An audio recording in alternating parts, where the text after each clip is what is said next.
ಆಗ ಸಿಮೋನ ಪೇತ್ರನು, ನಾನು ಮೀನು ಹಿಡಿಯಲು ಹೋಗುತ್ತೇನೆ ಎಂದನು. ಮಿಕ್ಕವರು, ನಾವು ನಿನ್ನೊಡನೆ ಬರುತ್ತೇವೆ ಎಂದರು. ಅವರೆಲ್ಲರೂ ಹೊರಟು ದೋಣಿಯನ್ನು ಹತ್ತಿದರು. ಆ ರಾತ್ರಿಯೆಲ್ಲ ಅವರಿಗೆ ಒಂದು ಮೀನು ಸಿಗಲಿಲ್ಲ. ಯೇಸು ಅವರಿಗೆ, ಮಕ್ಕಳೇ, ಊಟಕ್ಕೆ ಏನಾದರೂ ಸಿಕ್ಕಿತೆ ಎಂದು ಕೇಳಿದರು. ಏನೂ ಇಲ್ಲ ಎಂದರು ಅವರು.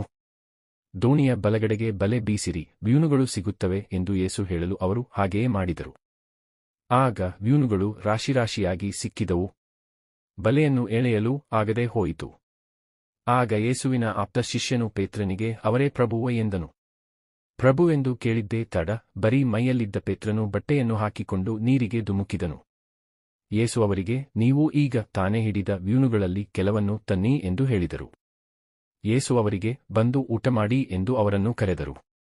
ಅವರು ಪ್ರಭುವೆಂದು ಅರಿತಿದ್ದ ಕಾರಣ ಶಿಷ್ಯರಲ್ಲಿ ಒಬ್ಬನಿಗಾದರೂ ನೀವು ಯಾರು ಎಂದು ಕೇಳುವಷ್ಟು ಧೈರ್ಯ ಇರಲಿಲ್ಲ. ಯೇಸು ಹತ್ತಿರಕ್ಕೆ ಬಂದು ರೊಟ್ಟಿಯನ್ನು ತೆಗೆದುಕೊಂಡು ಅವರಿಗೆ ಕೊಟ್ಟರು, ಹಾಗೆಯೇ ಮೀನನ್ನೂ ಕೊಟ್ಟರು.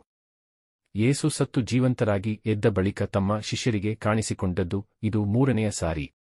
ನಾನು ನಿನಗೆ ಸತ್ಯವಾಗಿ ಹೇಳುತ್ತಾನೆ, ಕೇಳು, ತಾರುಣ್ಯದಲ್ಲಿ ನೀನೇ ನಡುಕಟ್ಟಿಕೊಂಡು ಇಷ್ಟ ಬಂದ ಕಡೆ ನಡೆದೆ.